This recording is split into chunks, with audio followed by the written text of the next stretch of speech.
Kalau kita kepengen anggota tubuh kita bergerak kepada kebenaran-kebenaran, pada kebaikan-kebaikan, maka yang pertama kali harus kita lakukan adalah benerin hatinya. Hati itu pemimpin, hati itu ketuanya, hati itu kepala naganya nih. Jadi kalau udah hatinya benar, insya Allah ke bawah-bawahnya bakalan benar. Bahkan sedikit sekalian, gambaran mudahnya, nih hati ini isinya teko. Hati itu adalah isinya teko. Ini badan kita nih kayak ibarat teko nih. Hati ini adalah isinya. Anggota tubuh itu yang dituangkan isinya teko itu. Kalau tekonya itu di dalamnya isinya kopi, kalau kamu masukin ke gelas, yang keluar apaan? Kopi. Nggak ada ceritanya, wah kok bisa ya? Saya padahal masukinnya susu loh ini. Kok bisa keluarnya kopi gitu? Nggak mungkin teman-teman sekalian. Kalau dalamnya susu, bakalan yang keluar juga susu.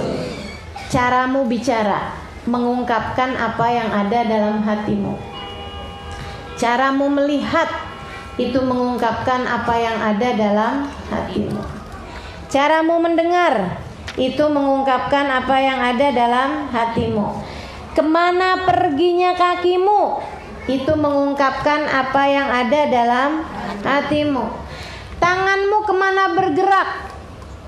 Senengan ada di dapur? Apa senengan ada di kamar? Apa senengan bersedekah? Apa senengan menerima? Itu semuanya menunjukkan apa yang ada di dalam hati kita.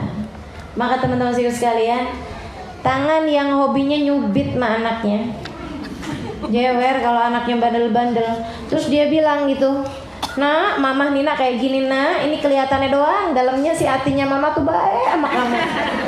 Nggak tega.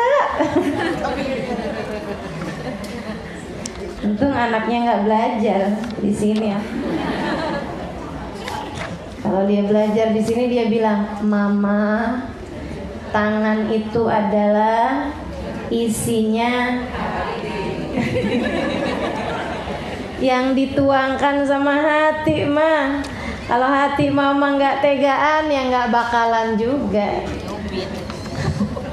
Nggak bakalan ngerjain hal-hal yang bisa begitu ya teman-teman sekalian. Itu makanya memang perlu banget namanya jagain hati. Kalau mau benerin anggota tubuhmu, pertama kali yang harus kamu benerin adalah hatimu. Kenapa? Yang pertama adalah karena hati adalah pusat, hati adalah kepala, hati adalah pemimpin dari seluruh anggota tubuh. Siapa yang hatinya benar, maka anggota tubuh yang lain akan menjadi benar.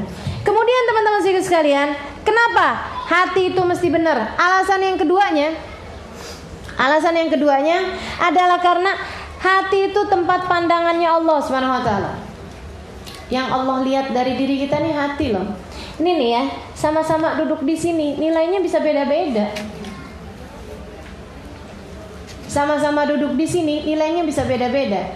Apa yang bikin beda? Dua hal. Yang pertama niat. Sebab innamal a'malu binniyat. Jadi yang pertama niat datangnya ke sini mau buat apa? Itu penting. Yang niat datang ke sini mau belajar, pengen dengerin kebaikan, pengen tahu caranya jadi hamba Allah yang lebih soleha, pengen pelajari ilmu agama dan lain sebagainya, gitu ya. Niatnya tentu saja lebih besar pahalanya dibandingkan dengan orang yang niatnya ngindarin suami, ruwet rumah, biar nggak kelihatan anak-anak yang bikin pegel.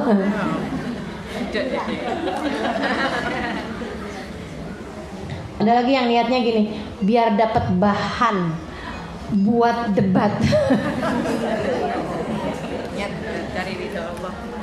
Ya bener tuh ya. Jadi teman-teman sekalian, hati-hati sama niat, hati-hati sama niat. Dan niat itu tempatnya di mana coba? Hati. Ya itu makanya lagi-lagi ujungnya hati-hati juga deh, emang yang perlu dibenerin. Makanya emang benar-benar harus hati-hati sama hati. Ini ya. Jadi masalahnya adalah bahwa hati itu tempat pandangan Allah Subhanahu wa taala. Nah, yang kedua, sama-sama duduk di sini nih, nilainya nggak sama kan? Yang pertama dipengaruhi sama niat, yang kedua dipengaruhi sama hatimu. Ketika ada di sini, adanya di mana? Belum tentu yang ada di sini hatinya ada di sini. Iya. Ada yang lagi ada di dapur rumahnya dia, gitu ya. Nanti habis ini mau masak apa, nanti sore mau kemana gitu. Ada yang hatinya lagi ada di pasar, ada yang hatinya lagi ada di toko baju. Segala macam nih yang ada dalam hatimu itu loh Allah Subhanahu wa taala menilainya dari sana. Sehingga sekalian, saya pernah dapat cerita, wallahu a'lam. Jadi salah satu dari gurunya Imam Al-Ghazali itu adalah seorang laki-laki yang dikenal di masyarakat bukan merupakan ulama, tapi itu merupakan salah satu dari gurunya Imam Ghazali. Jadi Imam Ghazali itu punya adik, teman-teman saya sekalian. Imam Ghazali udah mulai ngajar di semacam pondok pesantren gitu ya, tapi adiknya nggak pernah mau hadir. Setiap kali Imam Ghazali ngimamin, adiknya nggak pernah ikutan sholat berjamaah. Ini kan jadi pandangan murid-murid kan nggak bagus. Kenapa ya? Berantem kali, nggak akur kali, agak inian kali, ada masalah kali, gitu ya. Ini kayaknya jalannya beda-beda, kayak gitu. Masa sih tiap kali kakaknya ngimamin, adek nggak pernah ikutan? Kalau yang lain ngimamin, kadang-kadang dia suka ikut jamaahan. Tapi begitu kakaknya yang ngimamin, kagak ikut. Akhirnya satu hari Imam Ghazali ini mau negur adeknya, berasa takutnya dia nggak mau ikut. Jadi dia bilang cerita sama ibunya. Dia bilang, ini kayaknya si adek kenapa-napa nih, nggak enak nih saya sama orang-orang. Dia tuh kalau saya sholat dia nggak mau jadi makmum. Ibunya panggil adeknya, terus dia bilang, kenapa kamu nggak jamahan sama abang? Oh, habisnya kenapa? Enggak deh. Iya deh Mi, saya jamaah. Sholat, waktunya sholat, dia sholat berjamaah, ikut di saf yang pertama pula. Abangnya girang. Pas waktu salam si ade udah kagak ada. Tengah-tengah sholat keluar. Tambah lagi kan orang-orang kan tambah bingung gitu ya. Ya Allah, sekalinya ikut, malah tambahan di tengah sholat dia keluar mufarokoh gitu. Kenapa nih? Wow, tambah marah si kakak, abangnya nih. Akhirnya dipanggil adanya. Kamu tuh deh, ya ampun, nggak bisa kayak orang-orang gitu, yang enak-enak aja gitu sama abangnya. Kamu kenapa tadi keluar dari sholat? Habisnya sholat kamu batal, kata adanya. Maksud kamu? Iya, sholat kamu tuh batal di tengah-tengah tadi. Enggak kok, batal. Saya liatin, batal. Gimana batal maksud kamu? Saya lihat kamu tuh ada bercak-bercak darah, kayaknya darah mens. Hah? Jadi gimana saya mau ikut? Sholat kamu batal? Astagfirullah. Coba kamu inget-inget, tadi waktu sholat kamu inget-inget apa gitu? Ya Allah, bener banget. Saya tadi waktu sholat ngingetin hukumnya head buat perempuan. Kakaknya langsung yang, Dek, kamu ngaji sama siapa? Kamu ngaji sama siapa? Bilangin sama Syekh Fulan bin Fulan di kampung. Imam Ghazali kemudian pergi ke Syekh tersebut dan berguru kepada salah satu ulama itu ya. Jadi gitu teman-teman sekalian saya muliakan. Ini masalahnya Allah itu yang Allah pandang dari seorang adalah hati. Sama-sama duduk di sini, hatinya belum tentu ada di sini. Belum tentu ada di sini. Gitu kan? Apalagi kalau hatinya kemudian diiringi dengan hal-hal yang kurang-kurang baik. Wah, bahaya tuh. Perasaan merasa diri lebih baik daripada yang lain. Mudah-mudahan Allah hindari kita ya. Perasaan merasa diri yang paling pinter, yang paling soleha. Hati-hati tuh. Sedikit sekalian saya muliakan. Atau misalnya gitu merasa ada kebencian dengan seseorang waktu majelis, gitu kan ya? Lihat sini begini, tuh.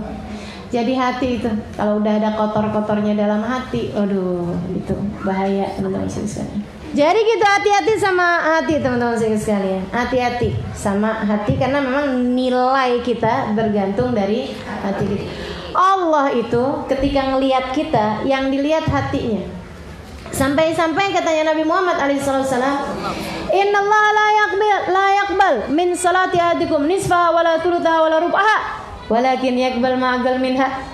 Sesungguhnya Allah Subhanahu wa taala tidak menerima dari salat seseorang setengahnya, seperempatnya atau sepertiganya. Akan tetapi yang Allah terima dari salat seseorang adalah kadar yang dia khusyuk di dalamnya. Kadar yang hatimu nyambung di dalam salat tersebut. Ukuran yang kita di dalam sholat itu tuh nyambung antara hati kita sama pekerjaan yang kita lagi kerjakan, nyambung. Kita lagi ruku, hatinya lagi ruku. Kita lagi sujud, hatinya lagi sujud. Kita lagi baca takbir, hatinya lagi mengagungkan Allah. Kita baca suratul Fatihah, hatinya sedang memaknai Al-Fatihah. Itu yang diterima Allah SWT dari sholat kita. Makanya teman-teman saudaraku sekalian saya muliakan, saya kalau ditanya, Ustaz sholatnya diterima apa enggak? Enggak. Sholat saya Halimah Alidrus, saya nggak lagi bilang sholat teman-teman, saya sholatnya. Ustazah yakin nggak sholat Ustazah diterima? Enggak. Jangankan yakin, menurut Ustazah sholat Ustazah diterima apa enggak? Enggak. Makanya kenapa saya berusaha untuk selalu mengerjakan sholatnya dengan berjamaah? Karena saya nggak percaya diri.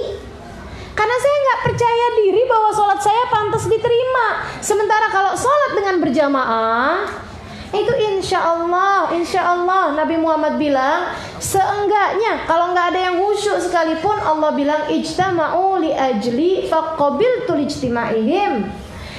Mereka berkumpul karenaku, maka aku terima sholat tersebut dengan sebab perkumpulan mereka itu.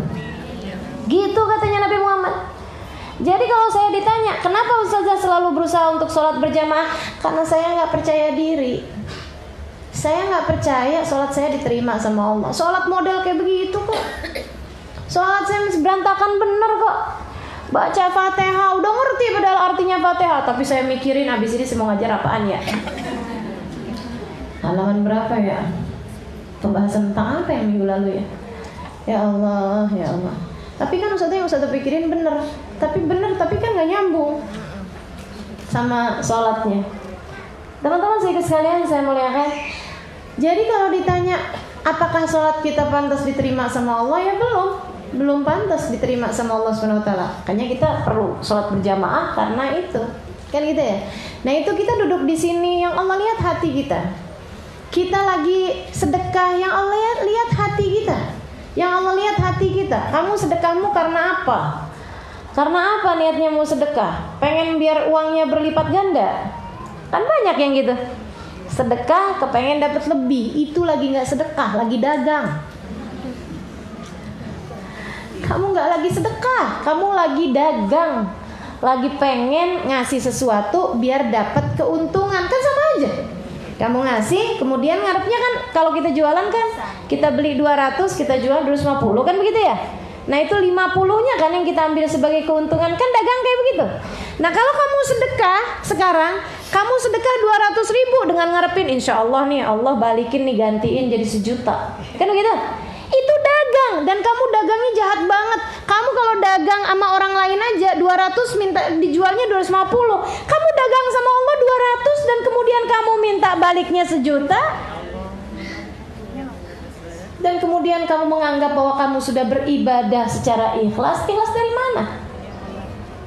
Teman-teman saudaraku sekalian saya muliakan, hatimu ada di mana ketika kamu melakukan segala sesuatu yang kamu lakukan. Itu penting banget teman-teman saudaraku sekalian. Penting banget. Benerin hati. Kalau hati bener, anggota tubuh yang lain bakalan bener. Karena hati adalah isinya teko. Sementara yang dituang-tuangkan adalah apa yang dikerjakan oleh anggota tubuh kita. Bagus dalamnya, bagus yang dikeluarin. Rusak yang dikeluarin, maka yang di dalamnya pastilah sama juga rusaknya. Kemudian yang kedua, kenapa kita perlu benerin hati? Karena hati pusat pandangan Allah. Apapun yang kamu lakukan, Allah tetap ngelihat hatinya juga. Allah tetap ngelihat hatinya juga. Waktu ada dibilang sama para ulama, ibadah itu belum tentu diterima sama Allah Subhanahu wa taala, liatin ibadahnya iblis. Iblis itu beribadah 70.000 tahun teman-teman sekalian. Sebelum diturunkan ke atas muka bumi, itu iblis beribadah 70.000 tahun. Saudaraku sekalian saya muliakan. Gara-gara maksiat satu Allah turunkan, Allah usir di atas muka bumi ini. Katanya para ulama, bukan begitu masalahnya. Tapi masalahnya ada pada iblis itu waktu ibadah 70 tahun, yang ibadah hanya anggota tubuhnya, hatinya tidak. Hatinya tidak diibadahin. Artinya gimana? Hatinya dibiarkan punya sombong, hatinya dibiarkan punya perasaan ujub, bangga sama diri sendiri. Hatinya dibiarin. Dan itu yang kemudian bikin iblis, Allah Subhanahu wa taala mau tunjukkan hakikatnya si iblis dengan dikasih saingan. Kan gitu ya? Ada nih, Allah ciptakan bangsa bukan dari malaikat, tapi bangsa manusia. Tapi biar kata dia bukan dari kelompok malaikat yang dari cahaya, iblis ini kan dia dari api. Api itu teman-teman saudara sekalian bercahaya tapi membakar. Api kan? Bercahaya apa enggak? Tapi membakar. Nah, iblis ini ngerasa malaikat lebih bagus daripada dia, karena malaikat terdiri dari cahaya. Cahaya menerangi tanpa membakar. Itu cahaya, menerangi tanpa membakar. Teman-teman sekalian, ketika kemudian diciptakan manusia dari apa? Dari tanah. Iblis kemudian ngerasa gitu kan, tanah, kita injek-injek, saya lebih bagus daripada dia. Kelihatanlah hakikatnya, aslinya kelihatan. Jadi ibu-ibu, teman-teman sekalian, hati-hati. Kalau di saat kamu berjumpa dengan teman-teman sesama majelis, kita ngerasanya, saya nih yang paling gak solehah kayaknya, saya paling bodoh kayaknya. Soalnya ini kan yang lain-lain ada yang ngajinya udah 5 tahun, ada yang bahkan dari sudah 5 baru pertama kali ngajar di sini udah mulai ngaji. Saya yang paling bodoh, saya yang paling nggak soleha gitu ya. Apalagi mengingat masa lalu saya begini begitu segala macam. Tapi giliran ketemu sama teman-temannya yang masih belum pada pakai jilbab, ngerasanya saya yang paling soleh, saya yang paling soleha, saya yang paling berilmu. Tuh orang, ya Allah bajunya ampun, neraka kayaknya tangan. Ini nih yang katanya malaikat gemes lihat dia nih model kayak begini nih. Astagfirullah. Kamu nggak beda sama siapa tadi yang saya ceritain? Iblis ketika tandingannya sama malaikat, dia bilang malaikat yang paling hebat. Saya nggak ada apa-apanya. Mereka diciptakan dari cahaya, saya diciptakan dari api. Segala kebaikan yang ada dalam api dimiliki oleh cahaya, tapi kebaikan dalam cahaya tidak dimiliki oleh api. Begitu ada ngelihat manusia, ngelihat Adam, ya, ngelihat Adam. Kalau ini bagusan saya lah dari dia. Itu kayak ibu-ibu kalau pas ngelihat yang auratnya terbuka gitu. Bagaimana menurutmu? Kita masih suka gitu kan? Kita masih suka gitu kan, teman-teman saudara sekalian? Ketika ngelihat orang lain yang misalnya gitu, auratnya terbuka, sholatnya belum rapi, ibadahnya belum jelas, kita kemudian merasa bahwa saya lebih bagus daripada dia. Secara takwanya, kita langsung berasa bahwa surga diperuntukkan buat kita dan buat mereka adalah neraka. Hati-hati sama perasaan begituan, teman-teman sekalian. Itu hati, dan hati-hati, Allah melihat hatimu. Allah melihat hatimu. Ini si iblis nih. Iblis itu ngerjain taat dengan anggota tubuhnya, tapi durhaka dengan hatinya kepada Allah. Iblis lupa bahwasanya yang menciptakan Adam adalah Allah. Maka jangan pernah lupa bahwa orang-orang tetanggamu, teman-temanmu yang belum pakai jilbab, yang auratnya kelihatan kemana-mana, yang sholatnya belum rapi, mereka adalah hambanya Allah. Hambanya Allah. Nggak usah ngeliatin keadaan mereka sekarang, tapi semuanya sama-sama hambanya Allah. Dan sebagaimana semua hamba-hambanya Allah jalanin hidup di dunia ini, semuanya masih jalanin ujian, teman-teman sekalian. Hasil ujiannya belum jelas, Nanti kalau hasil ujianmu udah jelas, silahkan kamu berbangga dengan dirimu.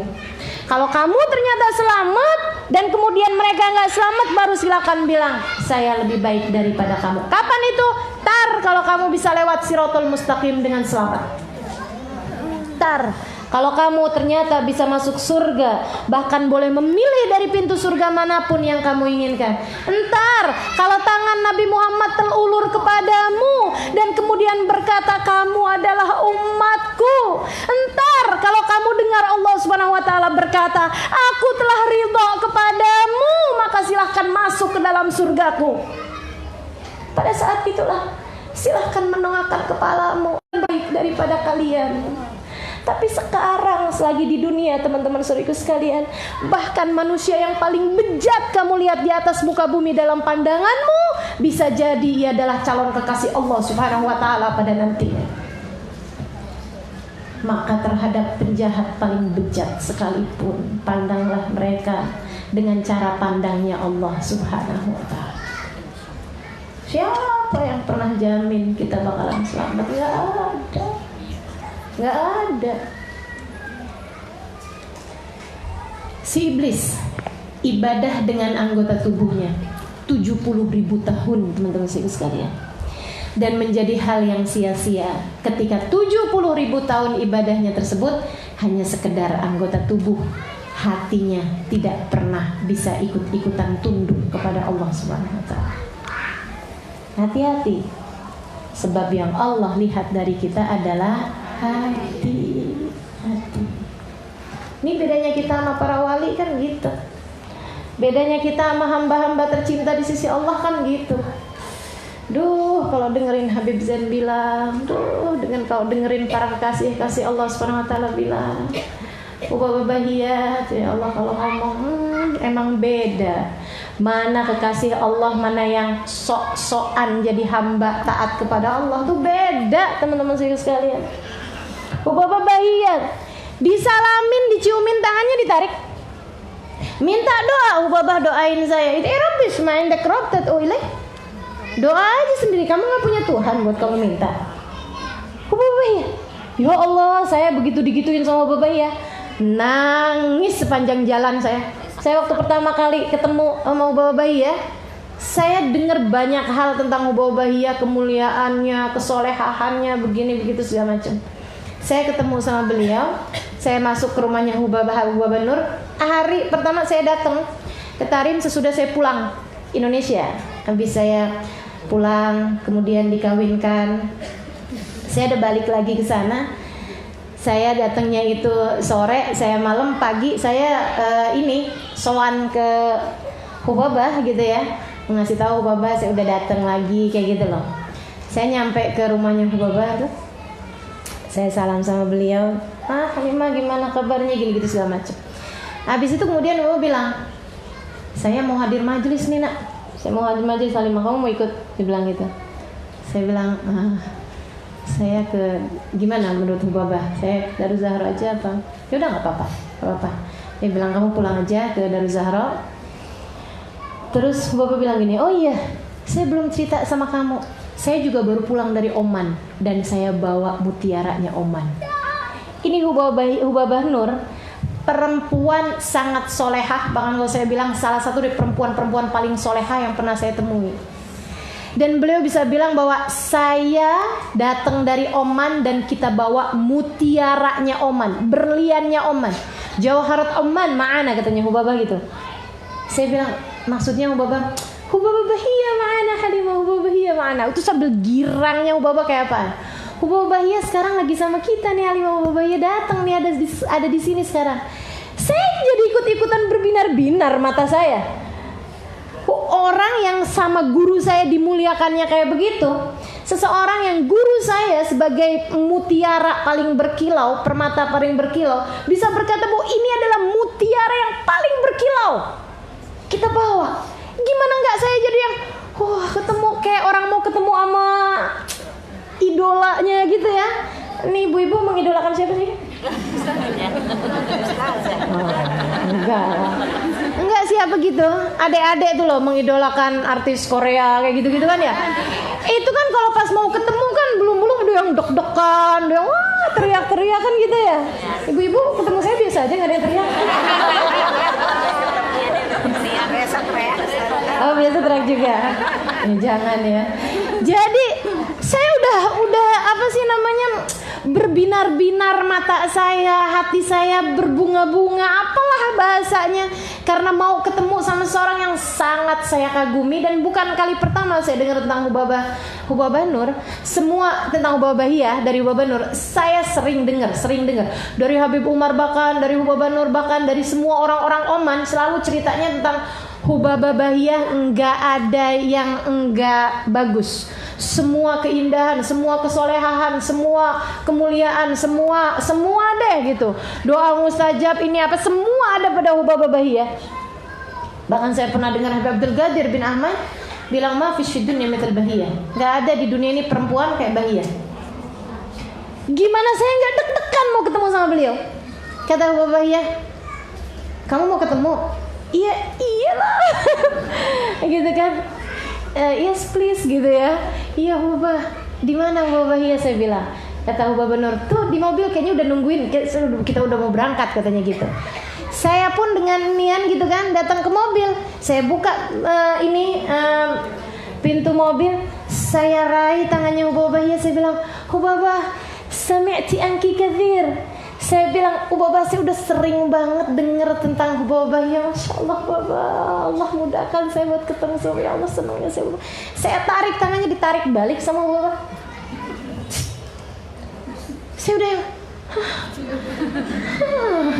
itu ya, kayak yang mengkeret tuh ya. Ada sesuatu barang mengkeret tuh, tahu kan? Saya langsung nyit. Aduh, kecil saya waktu itu kecil loh badannya. Tambah digituin, tambah mengkeret lagi. Habis gitu terus udah masih tahan hati kan. Saya bilang, idai ini Hubabah, idai, doain saya bilang. Doain saya, doain buat saya. Saya doa baik, doain saya. Hubabah tuh ngeliatin saya gitu. Terus gini ngomongin, itu Arabish. Doa aja sendiri sama Tuhan kamu. Mafish ma'ikrob, kamu gak punya Tuhan buat kamu doa.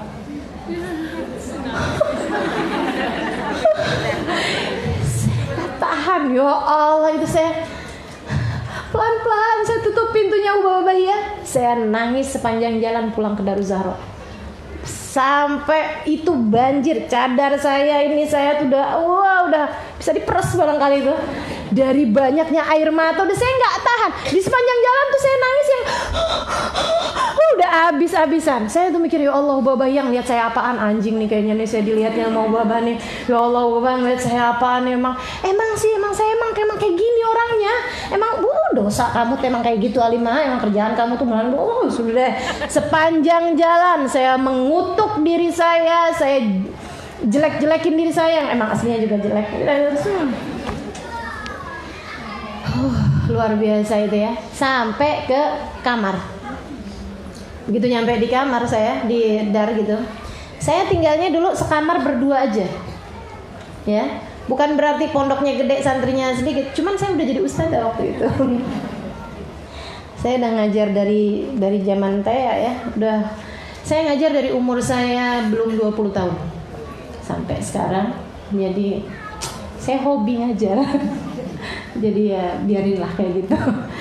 Jadi begitu saya masuk ke kamar gitu kan, udah buka cadar, wah mata saya bengep dan saya masih nangis. Terus teman saya nanya gitu, teman sekamar saya, Kak, kenapa Kak? Ya ampun Kak Imah, kenapa Kak Imah?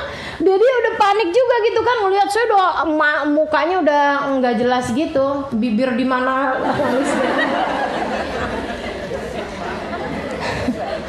udah nggak jelas. Terus dia nanya gitu, kenapa Kak?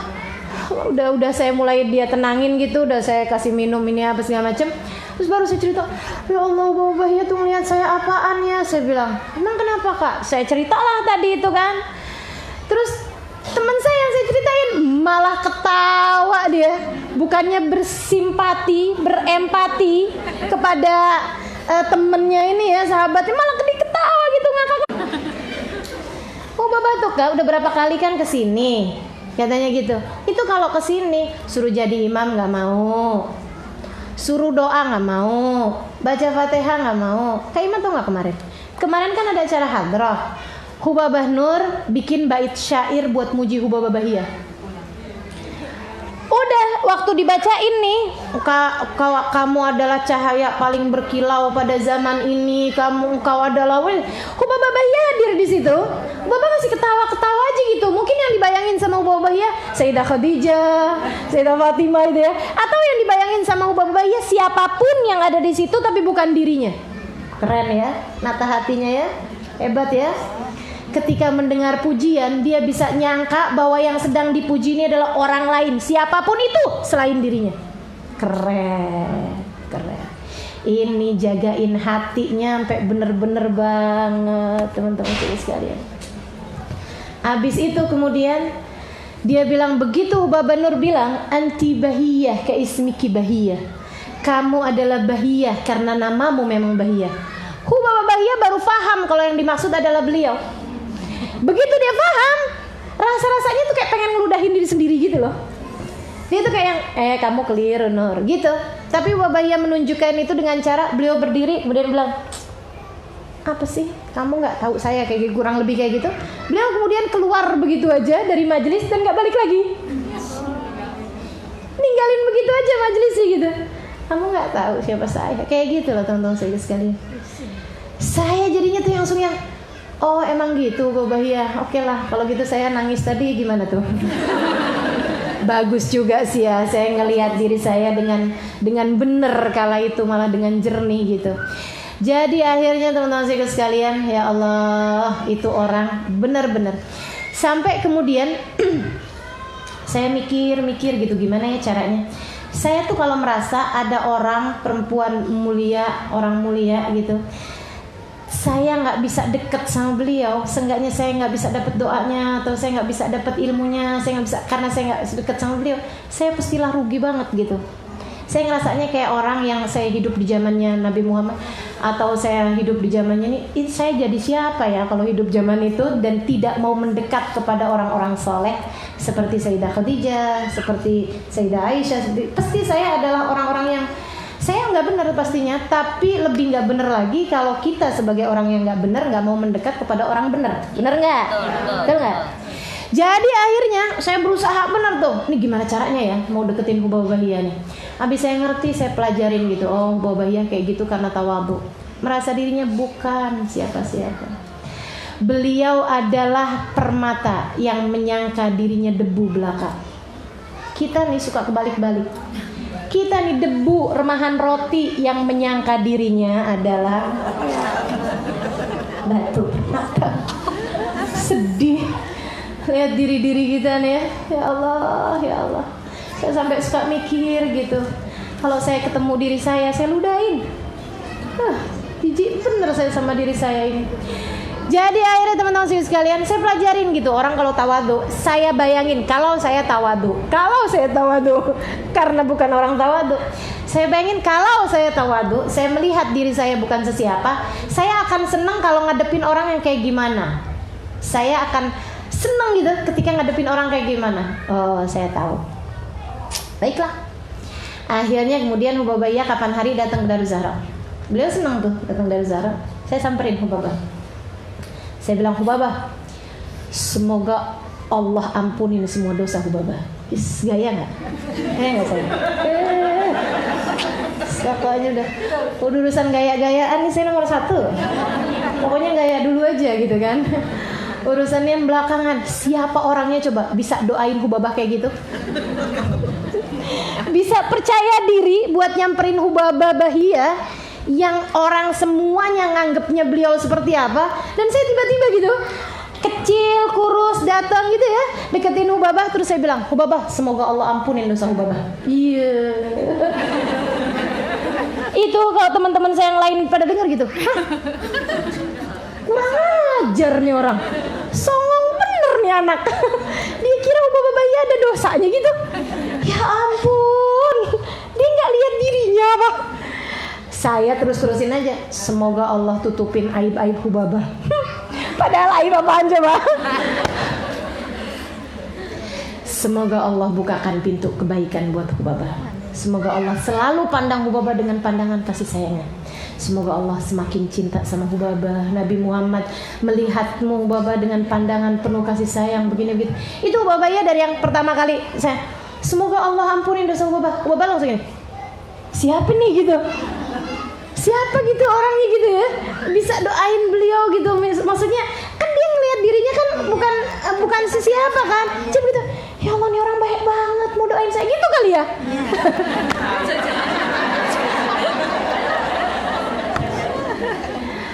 Bayangin kayak gitu, nih anak baik banget nih gitu. Nih orang baik banget mau doain saya, dia tahu siapa saya. Dia tahu seperti apa dosa-dosa saya. Dia tahu seperti apa aib-aib saya. Kan gitu teman-teman saya sekalian. Ya Allah. Terus akhirnya dia bilang gini, "Oh Inci kamu?" Kata Bapak gitu. "Dan kamu juga. Semoga Allah ampuni dosa kamu." Saya amin. Yes. Semoga Allah tutupi dosa aib-aib kamu. Yes. So yes. Udah tuh ya Allah, hati saya berbunga-bunga. Habis itu gini, kamu namanya siapa? Ya. Halimah, saya Halimah Ali terus. Udah. Habis itu terus entar saya lagi duduk gitu baca Quran. Pura-puranya. Enggak ding. Ya pura-pura di masjid gitu. Terus babanya masuk gitu. Kamu Halimah yang kemarin kan? Iya.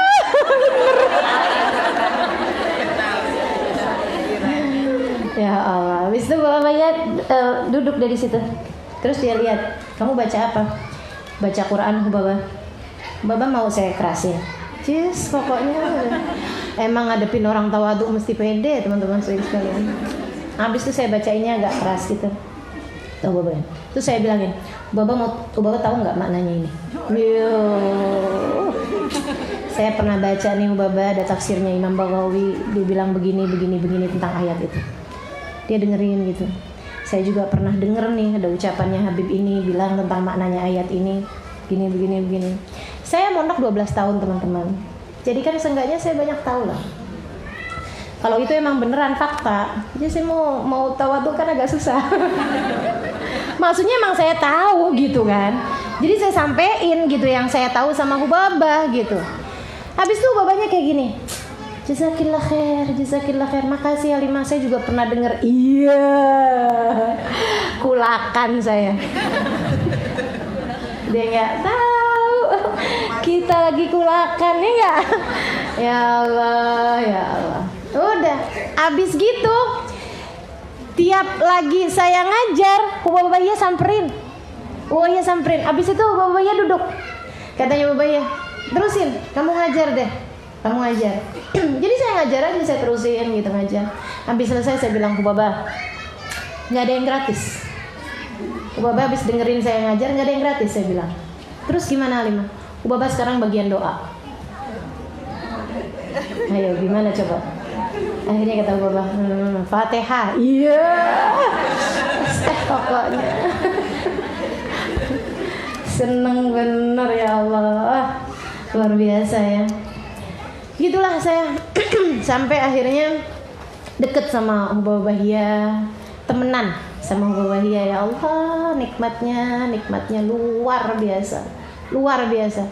Sampai dari nikmatnya itu teman-teman sekalian, sampai saya berani bilang kepadamu teman-teman sekalian, nikmat di atas nikmat di atas muka bumi ini adalah ketika kamu bisa berada dekat dengan kekasih Allah Subhanahu wa taala. Musahabatur rijali dzawil wafa'i na'imil khuldi fi daril baqa'i fi daril fana'i. Kata Habib Umar bin Hafid, berkawan dengan orang yang hatinya nyambung dengan Allah Subhanahu wa taala itu adalah nikmat kekal di surga yang fana ini. Nikmat paling kekal, nikmat satu-satunya nikmat yang kekal di atas muka bumi yang fana ini, musahabatur rijal, berkawan dengan para ahlillah, berkawan dengan ahlil gulub, berkawan dengan orang yang punya hati yang benar teman-teman saudara sekalian, berkawan dengan orang yang jagain hatinya. Seperti mana kita selama ini selalu rajin jaga muka kita, selalu rajin jaga badan kita. Mereka adalah para kekasih-kekasih Allah yang rajin-rajin merawat hati mereka. Tidak dibiarkannya kesombongan masuk, gak dibiarkannya ujub masuk, gak dibiarkannya semua bisikan-bisikan setan masuk dalam diri-diri mereka. Kekasih Allah Subhanahu wa ta'ala, para penjaga hati mereka. Kita gimana jagain hati ini? Masih kayak gini-gini aja nih. Ya Allah, ya mughallibal qulub tsabbit qalbi ala dinik. Atau yang kita doa setiap ini nih, setiap kita ngaji di sini. Qad ista'antuka rabbi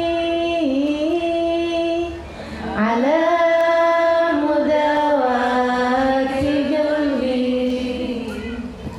wa hali 'uqda takarbi unzur ila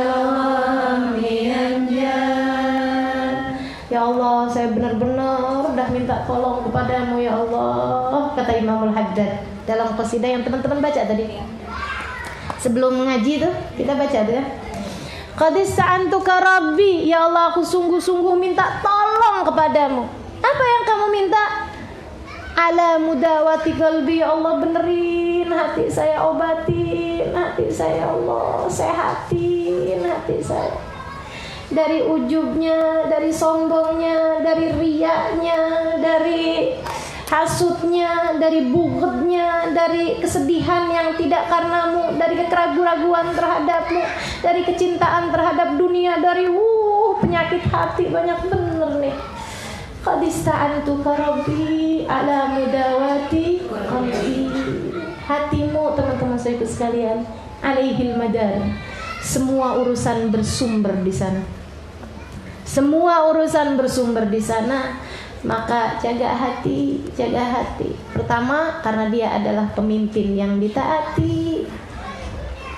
Apabila dia benar-benar semua anggota tubuh. Yang kedua, karena dia adalah pusat pandangan Allah. Allah nggak melihat zahir ibadah kita. Allah nggak melihat zahir fisik kita lagi ada di mana. Akan tapi yang Allah lihat adalah hatimu sedang berada di manakah pada saat ini.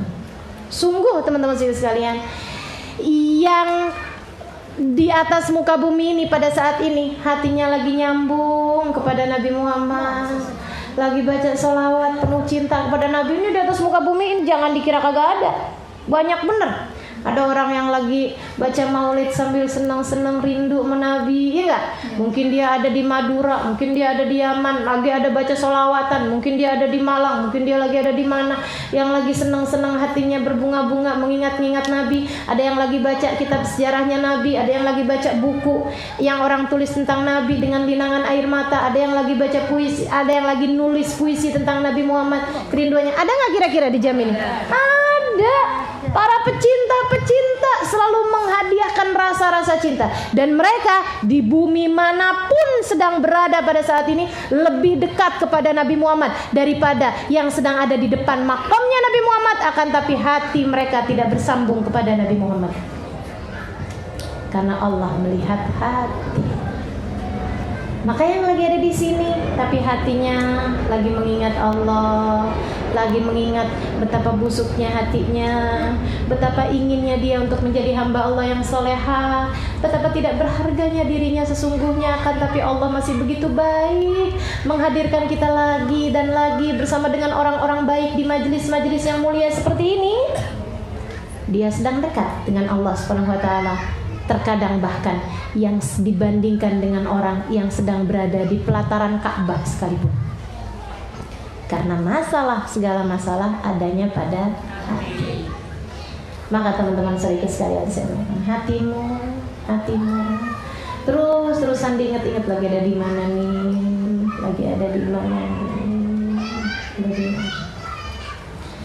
Hal ketiga, kenapa kita perlu jaga hati? Ya, hal terakhir, dah biar nggak banyak-banyak. Hal terakhir kenapa kita perlu jaga hati kita adalah karena hati itu tempat kita nyimpen yang bagus-bagus. Segala yang bagus-bagus itu ladanya di hati, teman-teman sekalian. Yang hal terindah yang Allah berikan kepada seorang manusia namanya iman. Betul gak? Hal terindah, hal terbaik, hal termulia yang Allah Subhanahu wa taala berikan kepada manusia adalah iman. Tanpa itu dia nggak punya kebaikan. Meski apapun kebaikan yang dia lakukan, itu adalah sumber segala kebaikan. Namanya iman. Orang, mohon maaf, orang kalau nggak menyembah Allah Subhanahu wa taala, nggak beribadah kepada Allah Subhanahu wa taala, nggak nyembah Allah, mau dia sedekah sebanyak apapun kan nggak diterima. Iya kan begitu ya? Maka kebaikan tertinggi, termulia yang Allah SWT berikan kepada manusia namanya iman. Dan itu tempatnya di mana? Hati, teman-teman sekalian. Hal paling indah, rupawan yang Allah berikan dalam hati manusia namanya cinta, teman-teman sekalian.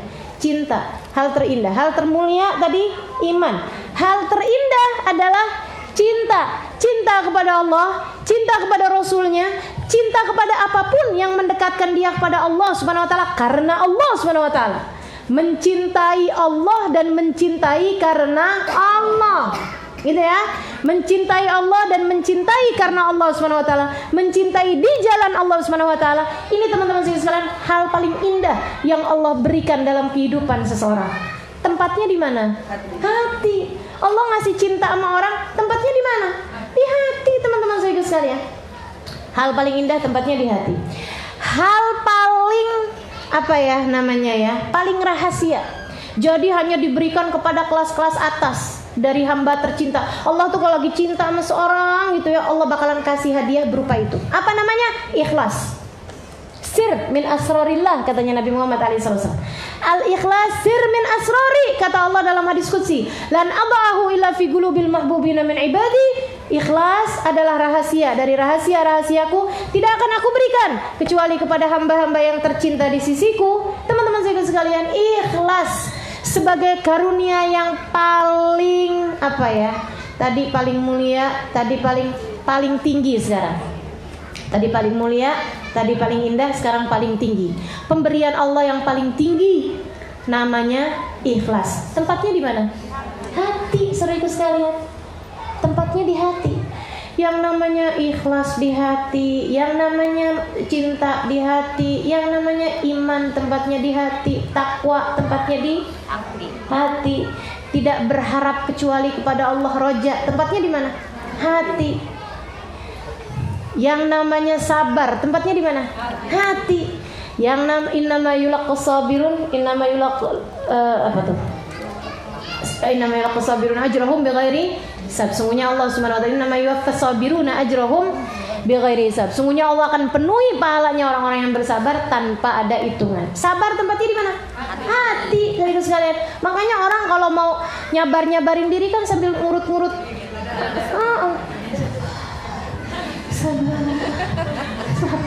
Karena dia tahu bahwa yang namanya sabar tuh tempatnya bukan di luar ya, bahkan bukan di akal. Nggak ada, saya nggak pernah dengar sabar, nggak. Saya nggak pernah lihat sabar, nggak ada tuh. Jadi sekarang pasti tempatnya itu orang tempatnya di hati gitu. Sabar tempatnya di hati. Syukur tempatnya di mana? Semua kebaikan, bahkan ilmu tempatnya di mana? Kemanfaatannya ilmu di hati, teman-teman sekalian. Salat yang paling bagus, salat tuh apanya? Khusyuknya, tempatnya di mana? Hati. Sedekah yang paling bagus apanya? Ikhlasnya, tempatnya di mana? Hati. Teman-teman sekalian saya muliakan. Apapun dari kebaikan-kebaikan tuh Allah taruh tempatnya di hati. Hati adalah simpenan tempat segala kebaikan-kebaikan. Itu wadah benar-benar bagus banget. Sampai Allah tuh kalau mau naruh perkara-perkara yang bagus, naruhnya di hati. Bukankah sangat penting buat dijagain? Tapi ada banyak dari kita nih teman-teman sekalian, suka malah naruhin di hati sampah-sampah.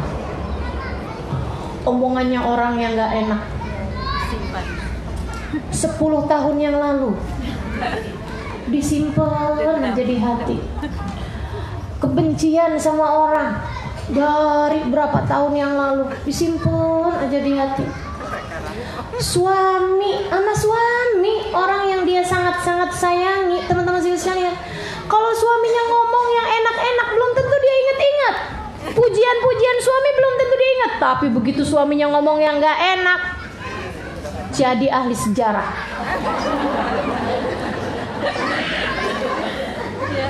Bang, kamu tuh dulu pernah ngomong kayak begini sama saya. Kamu ngomong begini. Saya ingat kamu waktu itu pakai baju coklat. Sebaju-bajunya diingat. Dia ingat semuanya gitu, yang gak enak-enak. Omongannya orang, omongannya suami, omongannya ini gitu. Teman-teman sekalian, hatimu bukan tempat sampah.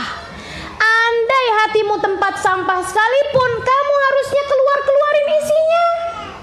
Betul gak? Ama sampah aja kita gak akan biarkan seminggu, teman-teman sekalian. Ama sampah kamu gak akan biarin seminggu. Dan kenapa kamu biarkan sampah di hatimu sampai puluhan tahun lamanya? Apalagi jika kamu tahu hati tempat yang seharusnya kita simpankan segala kebaikan-kebaikan. Karena memang Allah hanya akan meletakkan kebaikan tersebut di dalam hati kita. Ayo dah teman-teman. Itu ya, yang gak bisa maafin salahnya orang, itu nyimpen barang busuk dalam ruang hatinya berapa tahun lamanya. Cukup teman-teman sekalian, cukup. Bilang sama dirimu, cukup sudah. Saya akan keluarin semua sampah-sampah yang ada dalam hati saya. Biar nanti Allah letakkan kehusyuan dalam sholat. Biar nanti Allah letakkan iman dalam hati saya. Biar nanti Allah letakkan cinta dalam hati saya. Semoga saja Allah nanti mau meletakkan ikhlas dalam hati saya sesudah saya berhasil mengeluarkan itu semua. Sebab teman-teman sekalian, sama halnya dengan tempat yang busuk, tempat ada kotorannya. Ada yang mau nggak ngeletakin berlian di situ? Nggak mau, suruh bersihin dulu. Maka hati kita tuh, kalau kita bilang, ya Allah karuniakanlah kehusyuan dalam sholat, saking nggak dengar aja jawabannya. Gimana mau saya taruhin khusyuk dalam hati kamu? Hati kamu isinya kebencian, iri dengki sama orang, rasa nggak mau maafin orang, dendam ini itu apa segala macam. Oh susah teman-teman sekalian. Jangankan khusyuk dalam sholat yang merupakan maghrib. Nih ya, ilmu di sini nih yang kita dapat nih, bisa bertahan apa enggak, bisa kita amalin apa enggak, semuanya erat terkait sama apa yang ada dalam hati kita. Saudariku sekalian, sungguh orang yang sudah bisa bikin bersih hatinya nggak perlu ngaji tiap Kamis sebenarnya. Nggak perlu ngaji tiap Kamis. Andai kita nih udah bersih hatinya nih, saudariku sekalian saya muliakan, sebulan sekali ngaji udah cukup. Bahkan ada yang setahun sekali ngaji udah cukup. Makanya kau tanyain, kenapa sih kamu rajin mulu ngaji gitu? Iya, hatinya belum bersih juga. Iya enggak? Hati kita belum bersih juga. Makanya enggak bertahan lama, teman-teman sekalian. Enggak bertahan lama. Ilmu kita enggak tahan lama. Ingatan kita enggak tahan lama. Manfaat dari ilmu kita enggak tahan lama. Semuanya disebabkan karena sampah yang kotor yang terus ada dalam hati kita. Bahkan barangkali ini kayaknya kekotoran hati ini udah sampai menggunung rasanya. Sampah-sampahnya udah menggunung, belum bisa didik hati kita ya. Nah, seenggaknya barengan sama Imamul Haddad yang bahas mengenai hati. Yuk kita niati. Ayo kita bilangin sama diri kita, cukup sudah. Kekesalan, dendam, suudzon, iri dengki, permusuhan dalam hati cukup sudah. Ya Allah, saya mengeluarkan semuanya, saya maafin semuanya, saya relakan semuanya. Ya Allah, semua yang pernah berbuat salah kepada saya, kemarin saya ingat dengan perasaan penuh kekesalan. Ya Allah, sekarang juga saya telah memaafkan mereka semuanya. Maafkanlah mereka semuanya ya Allah. Maafin mereka semuanya.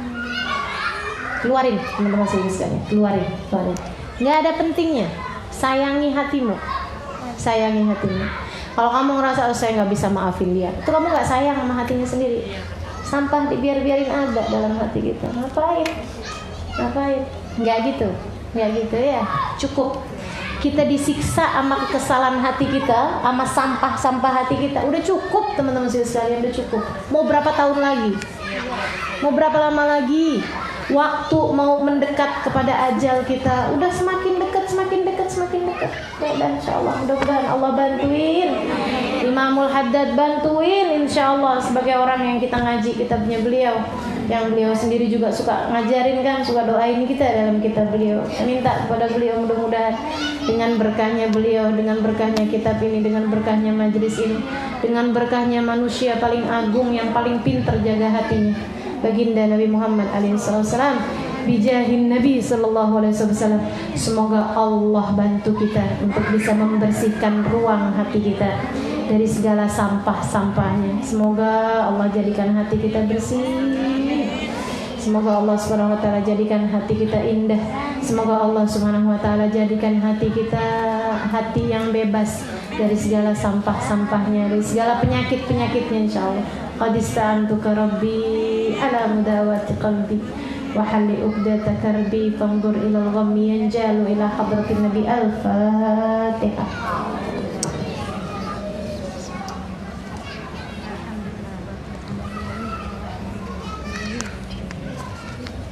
Iyyaka na'budu wa iyyaka nasta'in ihdinas siratal mustaqim siratal ladzina an'amta 'alaihim ghairil maghdubi 'alaihim waladdallin.